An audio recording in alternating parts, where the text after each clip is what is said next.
चलिए हम लोग अपना मिसलेनियस एक्सरसाइज करेंगे। अभी बच्चों की रिक्वेस्ट के हिसाब से हम अपडेटेड सिलेबस करा रहे हैं। एलिमेंट्री रो और कॉलम ऑपरेशन की एक सेपरेट वीडियो बना दी जाएगी जिसमें आपकी एक्सरसाइज के जो एलिमेंट्री रो ऑपरेशन है 3.4 के जो भी क्वेश्चंस है वो सारे कवर करेंगे। ठीक है, तब तक के लिए एलिमेंट्री रो ऑपरेशन यहाँ से हटा रहे हैं। इस वीडियो से हम मिसलेनियस एक्सरसाइज आएंगे क्योंकि हमने थ्योरी पार्ट लगभग सारा कर लिया है। अब हम मिसलेनियस एक्सरसाइज में चलेंगे और वो करते हैं। अच्छे क्वेश्चन है, मिसलेनियस एक्सरसाइज में आने के चांसेस अच्छे होते हैं। पूरी एनसीईआरटी में मैं तो यही कहूंगा कि एनसीईआरटी के बाद आपको आर डी शर्मा कंपलसरी लगानी है। उसी में अच्छे ज्यादा क्वेश्चन दे रखे हुए हैं। यहाँ पे एनसीईआरटी में मुट्ठी भर क्वेश्चन है लेकिन उनके आने के चांसेस सिर्फ और सिर्फ मिसलेनियस वाली एक्सरसाइजेस के ज्यादा हैं और एग्जाम्पल्स के ज्यादा हैं। अदर एक्सरसाइज में कुछ ही एक आध क्वेश्चन है जो बहुत अच्छे हैं। मैं लास्ट में सारे अच्छे क्वेश्चंस का कलेक्शन बना दूंगा टॉपिक वाइज। जैसे मैंने मैट्रिक्स उठा ली, मैट्रिक्स के सारे इंपॉर्टेंट क्वेश्चंस का एक वीडियो रहेगा। इंटीग्रेशन हो गया, कैलकुलस के जितने अच्छे अच्छे टॉपिक हो गए, वेक्टर हो गए, सारे इंपॉर्टेंट क्वेश्चंस का एक कलेक्शन रहेगा। ठीक है, कि इस टॉपिक के इतने अच्छे क्वेश्चन है, इस टॉपिक के इतने अच्छे क्वेश्चन है, वो अलग रहेगा। फिर उसके बाद एग्जाम्स के पहले एक जो बहुत ही इंपॉर्टेंट क्वेश्चन होंगे उनकी भी वीडियो में बता दूंगा। अभी फिलहाल हम ये स्टार्ट करते हैं और आपको सेपरेट मिल जाएगा रो कॉलम ऑपरेशन वाली। ठीक है, तो चलिए हम लोग एक्सरसाइज स्टार्ट करते हैं। कि सीबीएसई ने जो सिलेबस काटा है ना भैया, बहुत ही वाहियात तरीके से काटा है। कुछ चीजें हाँ मैं मानता हूँ, कुछ चीजें जेन्युइन थी जिन्होंने सिलेबस से हटा दिए, लेकिन कुछ चीजों में आपका ही काट दिया है। मैं प्रैक्टिकली बता रहा हूँ। ये देखिए, ये सबसे अच्छे एग्जांपल्स मैं जो करा रहा हूँ। आप मैट्रिसेस का जो मिसलेनियस एक्सरसाइज उठा सकते हैं, उसमें उन्होंने जो कटा हुआ सिलेबस दिया है ना, छीछे लेदर मतलब रायता फैलाया है। उसमें से क्या है कि 11th क्लास से मैथमेटिकल इंडक्शन का टॉपिक पूरा पूरा हटा दिया है, लेकिन उसके क्वेश्चन दे रखे हैं। आप बताइए, अच्छा जब बच्चा मैथमेटिकल इंडक्शन पढ़ेगा नहीं तो क्वेश्चन कैसे करेगा? यानी हमें नंबर्स का एडिशन सब्ट्रैक्शन तो कराना है, लेकिन नंबर्स हम नहीं बताएंगे। अरे भैया कमाल बात है? ये तो वही हो गया जो ऑनलाइन क्लासेस में चल रहा है। नाम नहीं हम बताएंगे सर, मजाक हम कर लेंगे। तो वो चीजें मत करिए। लेकिन अब अगर हटाइए तो भैया सारी चीज हटाइए ना। अब मैथमेटिकल इंडक्शन के मैट्रिसेस में क्वेश्चन दे रखे हैं। आप बताइए, अगर 11 में बच्चा पढ़ के नहीं आएगा तो टीचर को दिक्कत होगी। टीचर को होगी क्योंकि वो उसको पूरा डिटेल में पहले वो समझाना पड़ेगा। आप चीजें देखिए क्या हो रही है। मैथमेटिकल इंडक्शन पूरा पूरा टॉपिक हटा है, लेकिन आपके मैट्रिसेस में 12th में ही देख लीजिए, इवन 11 में भी और अदर टॉपिक्स में यूज होगा उसका। यहाँ पे देखिए आपके मैट्रिसेस को एमआई से प्रूफ करना है। देखिए चैप्टर 3 एक्सरसाइज मिसलेनियस जो है आपकी अच्छे क्वेश्चंस है और उसमें जो कॉन्सेप्ट कई क्वेश्चन में यूज हो रहा है वो मैथमेटिकल इंडक्शन का यूज हो रहा है, एमआई जिसको बोलते हैं।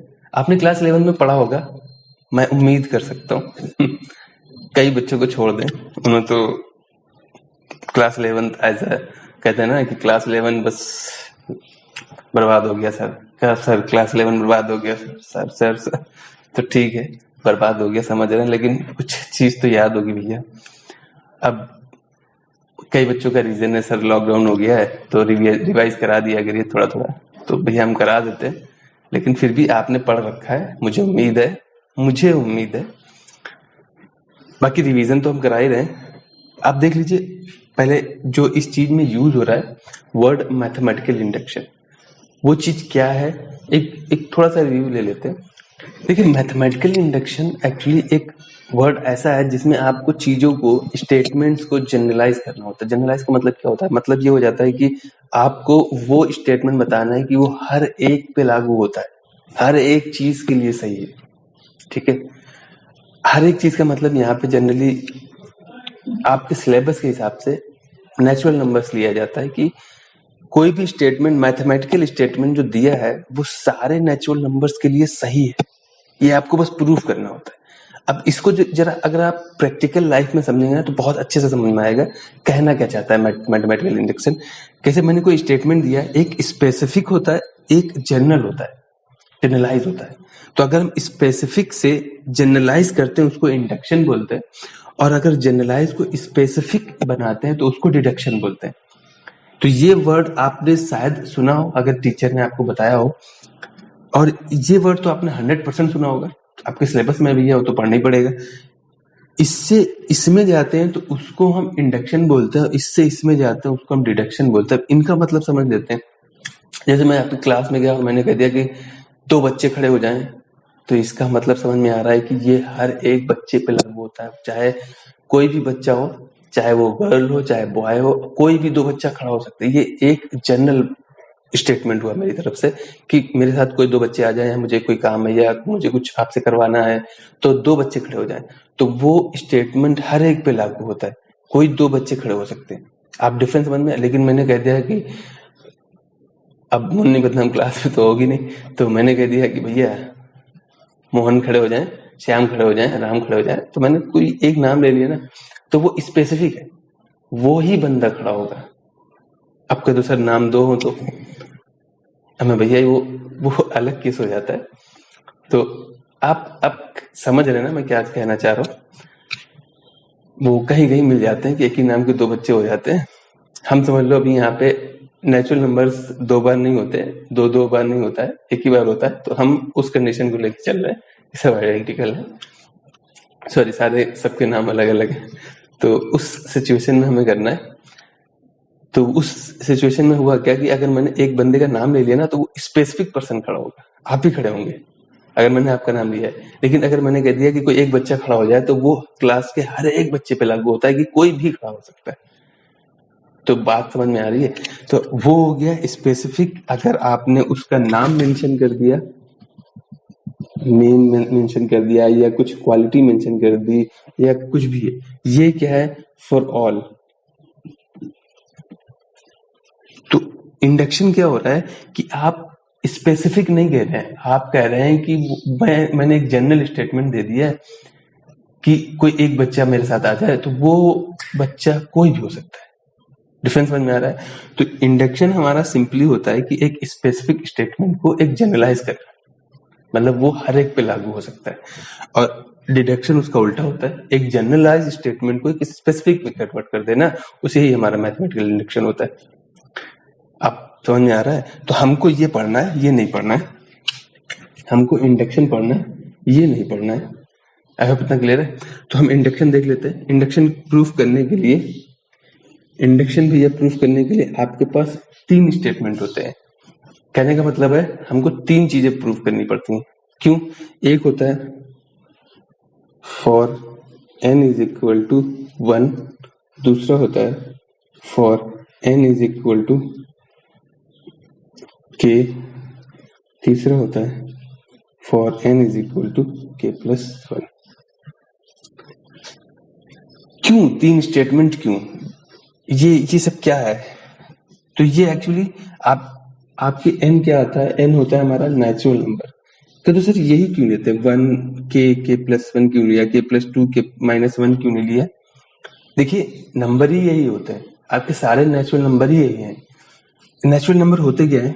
नेचुरल नंबर हमारे होते हैं 1 2 3 4 5 6 एंड सो ऑन, सारे होते हैं नेचुरल नंबर। हमको स्टेटमेंट को जनरलाइज करना है, मतलब वो n की हर एक वैल्यू के लिए सेटिस्फाई करेगा, वही रिजल्ट देगा। आप n की कुछ भी रखते वैल्यू, 1 से लेकर के कुछ भी। तो नंबर्स को डिवाइड कैसे किया गया? आप 1 को हटा दीजिए तो नंबर्स कैसे चलते हैं? इवन ऑड के फॉर्म में चलते हैं। 1 तो किसी भी पावर 0 करते हैं, इवन की पावर भी 0 करते हैं।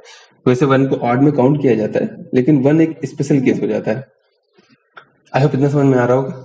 तो ये यही नंबर क्यों लिए गए, इसी फॉर्मेट में क्यों लिए गए? क्योंकि अगर 1 को हम हटा लें, इसलिए 1 का एक अलग से स्पेशल केस मेंशन किया जाता है।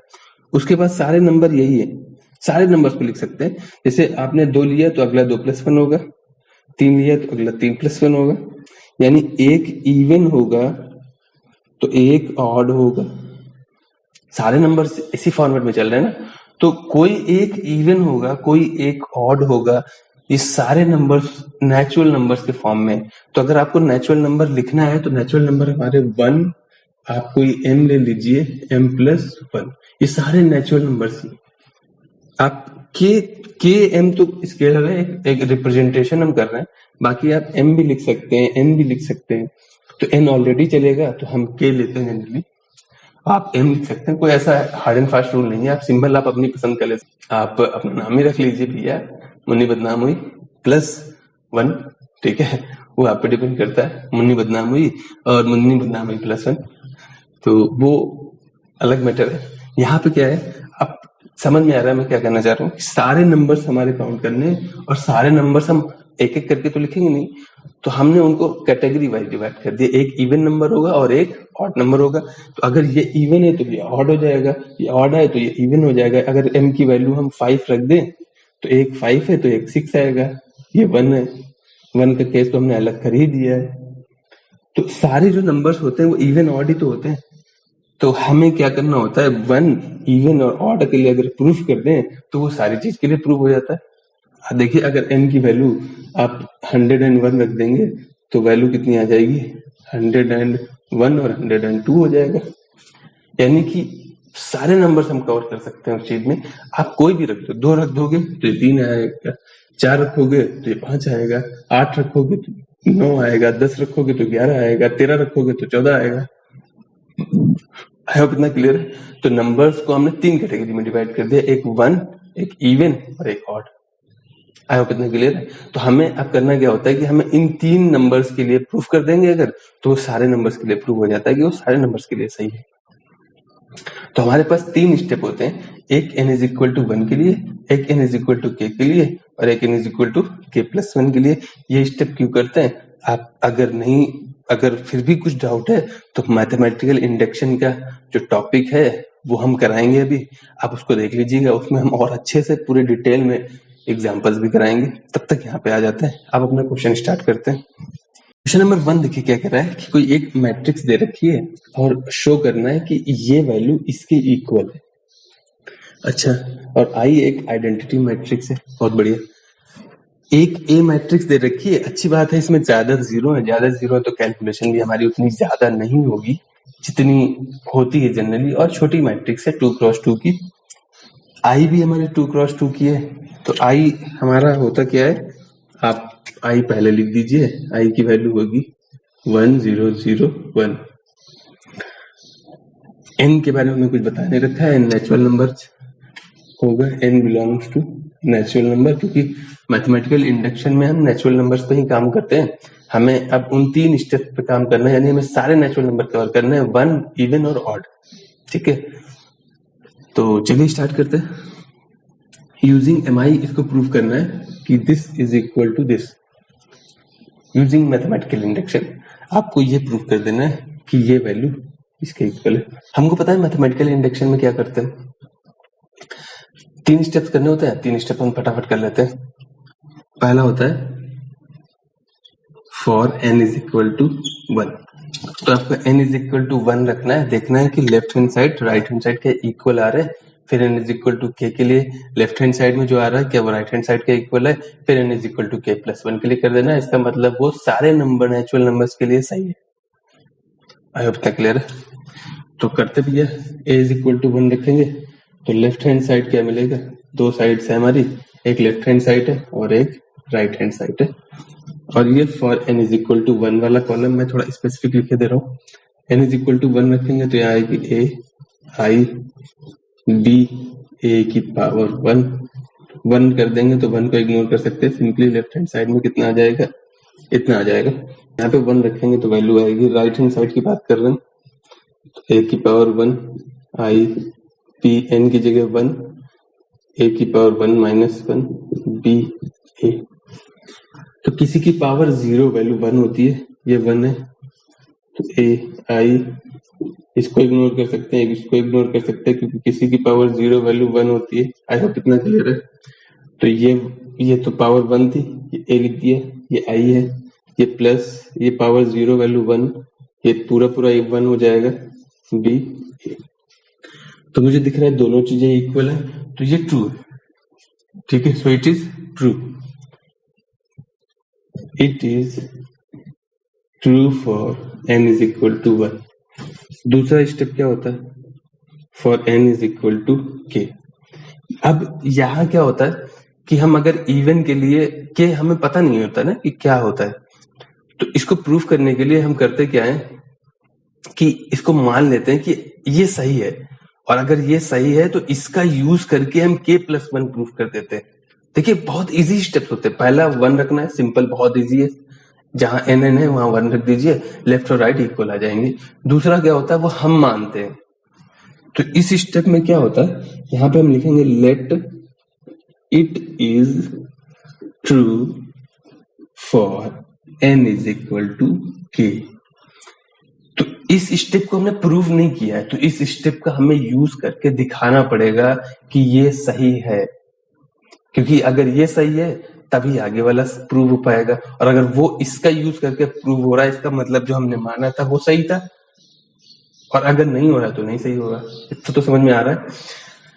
तो ये हमने मान लिया कि ये सही है। इसका मतलब है कि अगर हमने माना है तो ये दोनों के रखने पे जो आएंगे वो इक्वल आएंगे। तो ये वैल्यू आएगी a टू द पावर, ये वैल्यू आ जाएगी ai प्लस b a की power k is equal to आ जाएगा, n की जगह k रख देना आपको बस।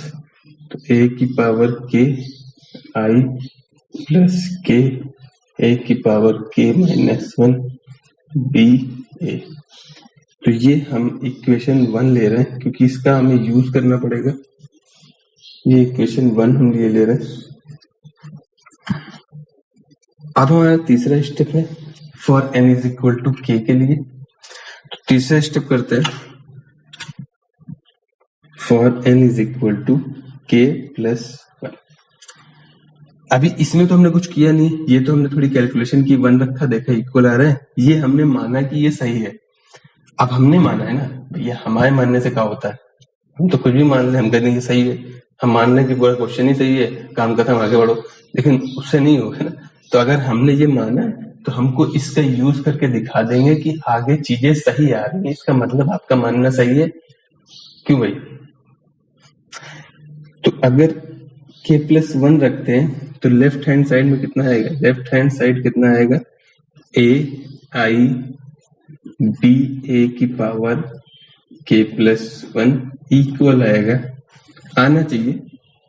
और राइट हैंड साइड क्या आएगी, चलो हम लिखे दे रहे हैं, राइट हैंड साइड क्या आएगी,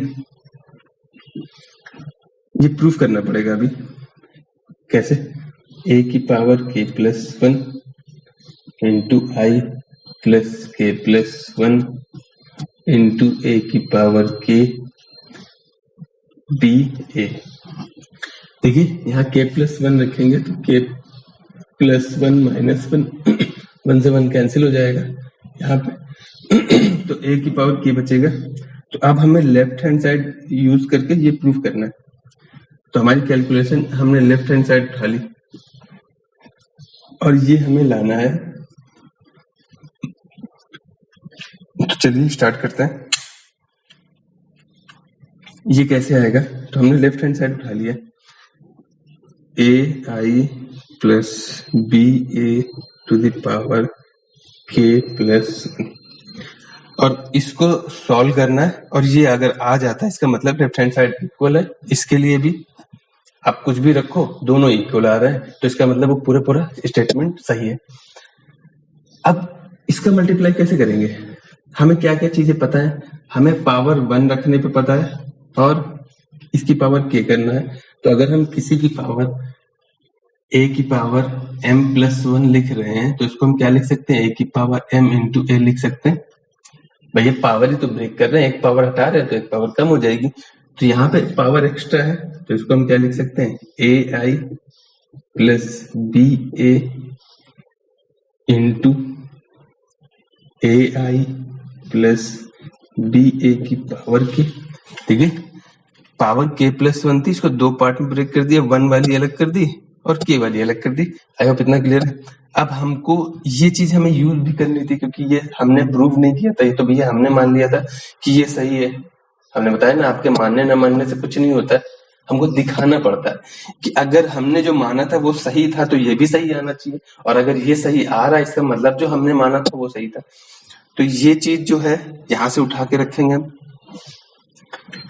तो वैल्यू कितनी हो जाएगी, ये चीज उठा के रख दीजिए, ये चीज जो मानी थी तो ये आ जाएगी, और तो ये वैल्यू आ रही है ए आई प्लस बी ए, यहाँ पे लिख दिया फ्रॉम इक्वेशन 1 जो मैंने माना था वो वैल्यू, इसकी वैल्यू मैं ये रख सकता हूँ, तो ये वैल्यू आ जाएगी ए टू द पावर के आई plus K A to the power K minus 1 B ए। तो ये वैल्यू मैंने इस पावर की जगह पे ये पूरी वैल्यू रख दी, ए के आई के ए पी ए, ठीक है। अब हमें बस इसको मल्टीप्लाई कराना है, मल्टीप्लाई कराएंगे तो इतना आंसर आना चाहिए, तो मल्टीप्लाई कराते हैं। मल्टीप्लीकेशन आपको पता है, पहले इससे कराएंगे सारे में, फिर इससे कराएंगे। तो पहले ए से कराएंगे, वैल्यू कितनी आ जाएगी, ए आई इंटू में क्या है ए to the power K into आई। देखिए इसका इससे मल्टीप्लाई हुआ, इसका इससे मल्टीप्लाई हो जाएगा, ए आई और ये अलग है के ए के माइनस 1 बी ए। देखिए इसका दोनों से मल्टीप्लाई हुआ है। अब बी ए की बात है तो प्लस बी ए मल्टीप्लाई होगा ए टू द पावर के आई से। अब इसका मल्टीप्लाई इससे करा दीजिए तो वैल्यू हो जाएगी बी ए इंटू ये वाला पोर्शन के A to the power K minus 1 B A. Multiplication तो आता ही होगा, सिंपली हमने इसका दोनों से मल्टीप्लाई करा दिया, इस वजह से मल्टीप्लीकेशन होता है। अब आगे देखते हैं जरा, ये वाला पार्ट क्वेश्चन तो आपने नोट कर लिया होगा, क्वेश्चन इरेज कर देते हैं। तो हमारी वैल्यू क्या आ रही थी, इस पार्ट को हम पहले लिख रहे हैं, इस दोनों वाले पार्ट को सॉल्व करते हैं। तो ये तो स्केलर नंबर तो हम हटा सकते हैं दोनों से, तो ये हो जाएगा A to the power A into A to the power K into I matrix है। अब हम इसको पकड़ते हैं, सब इंटू में ही है।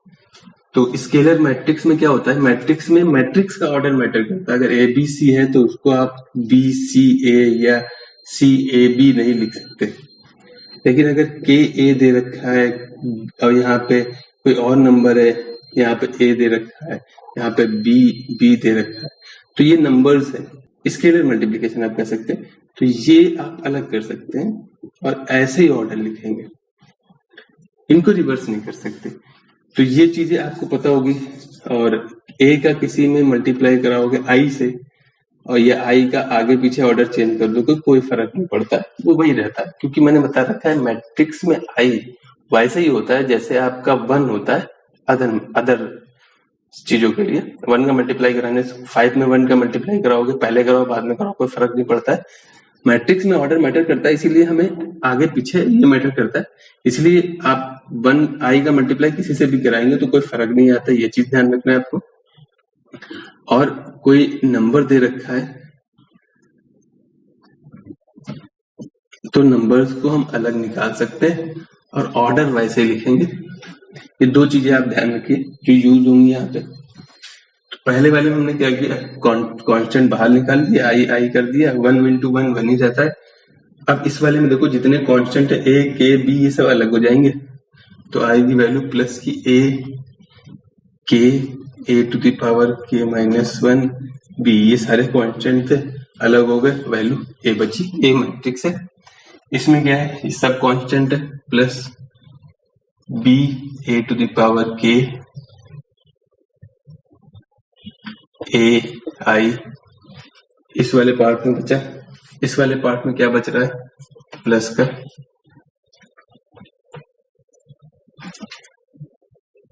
सब मल्टीप्लाई में ही है, कहीं प्लस माइनस नहीं दे रखा है, तो हम कांस्टेंट अलग कर रहे हैं, बी के ए बी ए। कांस्टेंट क्या है, बी के ए के माइनस 1 बी, इतना कांस्टेंट था। बी ये पूरा कांस्टेंट था और ये बी, ए बचा है, ए इंटू ए। आगे कितना क्लियर है, ठीक है। तो वैल्यू आ रही है, ये हो जाएगा A to the power K plus 1 into I as it is रहेगा, plus K A to the power के हो जाएगा। देखिए ये और ये पावर ऐड हो जाएगी, ये के एज इट इज रहा और ये बी इंटू ए। हमको जो प्रूफ करना था उसमें देखते रहेंगे क्या ये चाहिए था, प्लस यहाँ पे देखिए क्या बच रहा है, इसकी वैल्यू ए हो जाएगी, आई का कोई फर्क नहीं पड़ता है, B A to the power K A plus यहाँ पे वैल्यू देखिए बी की पावर में हो जाएगी, ये के एज इट इज रहेगा तो K A to the power K minus 1 B square A square. I hope इतना क्लियर है।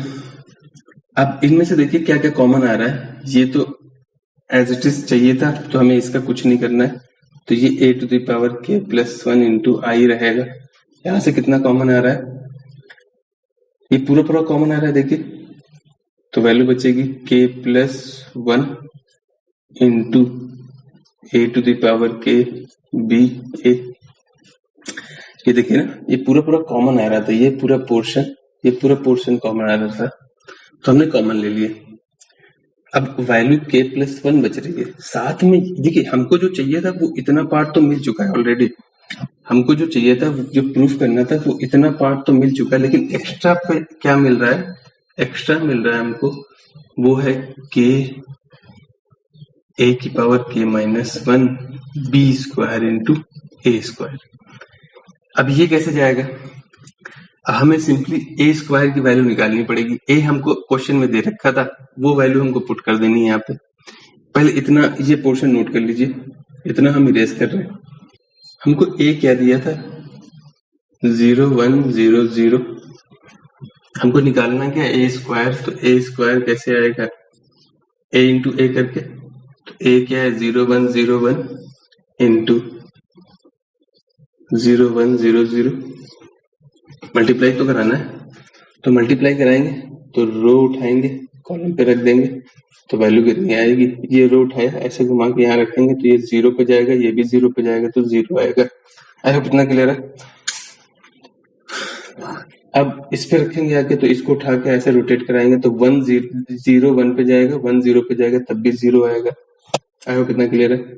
इसको उठा के अब सेकेंड वाली रो को उठाते हैं, दोनों 0 है तो जहां भी जाएंगे 0 ही देंगे, तो ये भी 0 ये भी 0 हो जाएगा। कहने का मतलब क्या हो रहा है कि सारा 0 हो रहा है। ए स्क्वायर जब हमने निकाला है तो सब कुछ 0 ही हो रहा है, 0 मतलब नल मैट्रिक्स आ रहा है, वो ले सकते हैं, यही तो आ रहा है, सारे 0 है। तो अगर आप इस जगह पे इस पूरे नंबर, ये तो नंबर की स्केलर क्वांटिटी है, तो अगर आप मल्टीप्लाई कराओगे ए स्क्वायर में, तो अगर आप के ए की power K minus 1 B square में ए स्क्वायर ये मल्टीप्लाई कराओगे तो वैल्यू सारी क्या भाई, ए स्क्वायर तो 0। अब इस चीज का मल्टीप्लाई, मैट्रिक्स में मल्टीप्लिकेशन क्या होता है, हर एक पार्ट में मल्टीप्लाई होता है कि नहीं होता है, होता है ना, इसमें मानने की जरूरत नहीं है, होता है। अभी क्या है, इस चीज का जब मल्टीप्लाई कराएंगे 0 सारे 0 में, तो अंदर अभी भी क्या आएगा 0 ही तो आएगा भैया। आई होप इतना क्लियर है। तो अब एक ये मैट्रिक्स है,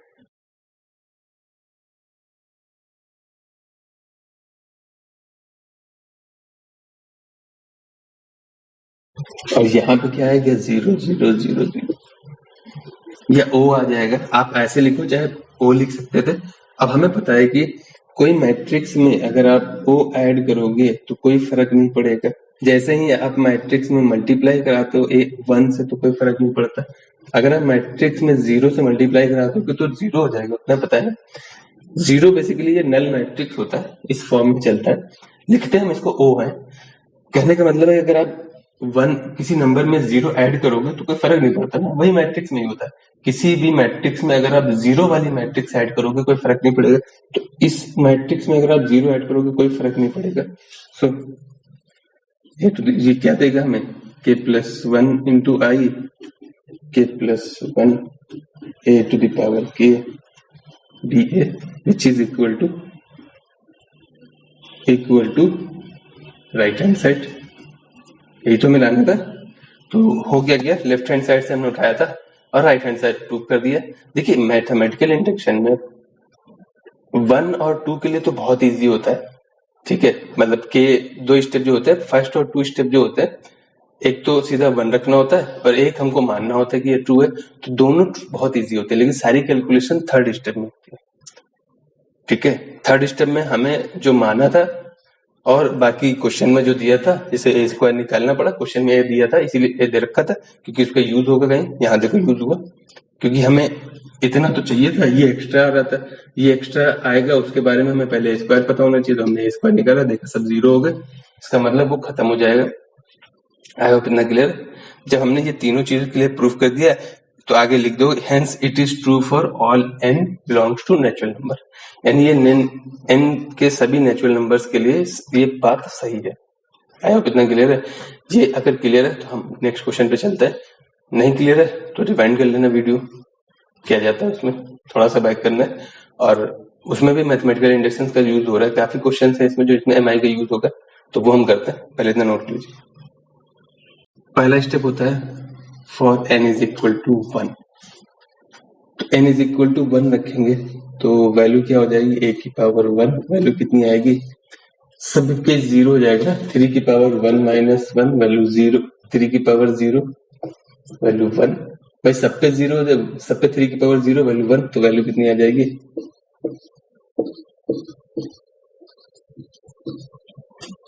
तो प्रूव हो गया, देखिए जो क्वेश्चन में दे रखा है, सो इट इज ट्रू।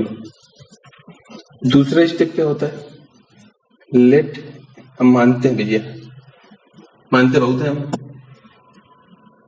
तो यहां भी मान लेंगे, let it is true for n is equal to k, तो k रखेंगे तो वैल्यू आएगी a की पावर k की वैल्यू कितनी आएगी, 3 की पावर k माइनस 1, 3 की पावर k माइनस 1, सब जगह आ जाएगा।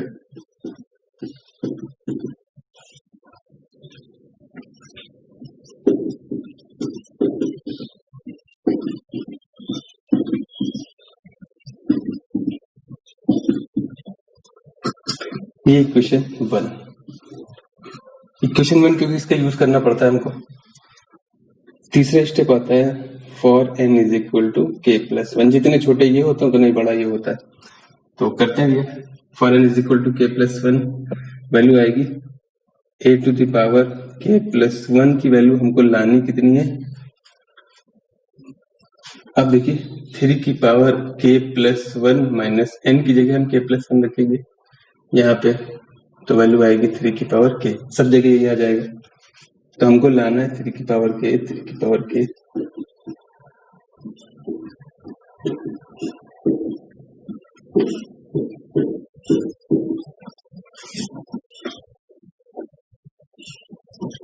तो हमें इससे ये प्रूफ करना है, तो हम करते क्या, लेफ्ट हैंड साइड उठा ले रहे, a to the power k plus 1, और हमको पता है कि मैट्रिक्स का मल्टीप्लाई कैसे कराते हैं, हमको पता है a की पावर m प्लस n क्या होता है, a की पावर m इंटू a की पावर n, ये तो हमको पता ही है, मैट्रिसेस में भी यही होता है, तो इसको हम क्या लिख सकते हैं, a की power k into a, left hand side में जो a की पावर k प्लस 1 था, और a की पावर k हम मान चुके हैं कि ये सही है, जो माना है उसको हम भैया बहुत मानते हैं, तो यहाँ रख दो आके, और a भी हमें पता है, तो क्वेश्चन में भी दे रखा है और हम निकाल चुके हैं, तो फ्रॉम इक्वेशन 1 सिंपली वैल्यू रख दो आके, तो ये वैल्यू रख के दे रहे हैं 3 की पावर k माइनस 1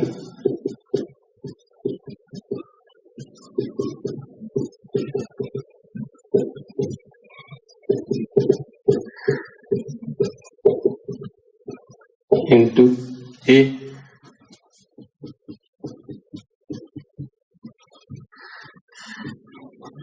तो हमने क्या किया, a की पावर k इक्वेशन 1 से रख दिया, और a जो हमें क्वेश्चन में दे रखा था, यह हम यहाँ से भी रख सकते हैं, तो दोनों की वैल्यू सेम है, तो हमने a की पावर k रख दिया और a रख दिया। अब सिंपली इसका मल्टीप्लाई करा दे तो ये आ जाए, तो हम प्रूव कर देंगे कि लेफ्ट हैंड साइड इक्वल है राइट हैंड साइड के, तो वो सारे n के लिए इक्वल है। मल्टीप्लीकेशन हमने बता रखा है कि रो को कॉलम में रखना होता है, तो पहली रो हमारी ये है, उठाया ऐसे घुमाया और रख दिया, और यहाँ पे इत्तेफाक से सब 1 1 दे रखे हैं, सिंपली ऐड ही हो जाएंगे। देखिए इसका मल्टीप्लाई 1 से होगा, प्लस इसका मल्टीप्लाई 1 से होगा, प्लस इसका मल्टीप्लाई 1 से होगा, यानी एक चीज अगर हम इधर लिख दें कि 3 की पावर k माइनस 1 इंटू 1 हो जाएगा, प्लस 3 की पावर k माइनस 1 इंटू 1 हो जाएगा, प्लस 3 की पावर k माइनस 1 इंटू 1 हो जाएगा, तो सिंपली 3 बार k और 3 की पावर 3 k माइनस 1 हो जाएगा। यही तो आ रहा है भाई। देखिए इसको उठा के यहाँ रखें, सब जगह 1 है तो सबसे तीनों से मल्टीप्लाई हो जाएगा, और 1 को हम इग्नोर कर सकते हैं तो ये 3 टाइम्स हो जाएगा। बेस सेम है तो पावर ऐड हो जाएगी, वैल्यू आएगी 3 की पावर k। आई होप इतना क्लियर हो रहा है। तो आप जब मल्टीप्लाई कराओगे तो ये कितना देगा, 3 की पावर k। क्यों हो रहा है, क्योंकि भाई सिंपली मल्टीप्लाई हो रहा है ना। इसको उठा के यहाँ से 1, यहाँ से 1, यहाँ से 1 मल्टीप्लाई करा तो सबको ऐड कर देंगे, इसको उठा के इस पर रखोगे वहां भी वही, यही काम होना है, हर जगह वही हो रहा है ना। फोटोकॉपी है, बस उठा के करते जाना है। दूसरी जगह रखोगे वहां पर भी वही आएगा, 3 की पावर k। तो जो भैया एक के साथ हो रहा है वही सबके साथ होगा। यहाँ पे कितना आएगा, 3 की पावर k, 3 की पावर k।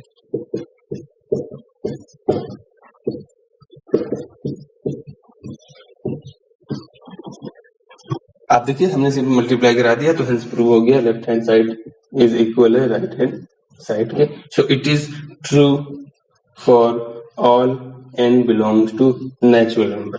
तो ये n सारे नेचुरल नंबर्स के लिए ट्रू है। तो अभी तक आज के लिए इतने ही रखते हैं, बाकी हम नेक्स्ट क्लास में करेंगे। तब तक के लिए प्लीज यार टीचर्स को थोड़ा कम परेशान करिए। परेशान तो आप करेंगे ही, वो लोग तो ज्यादा ही करेंगे जो अपना रियल नाम नहीं बताते। तो बाकी सपोर्ट करिए यार, शेयर करिए। आगे क्वेश्चन हम करते हैं। Thank you.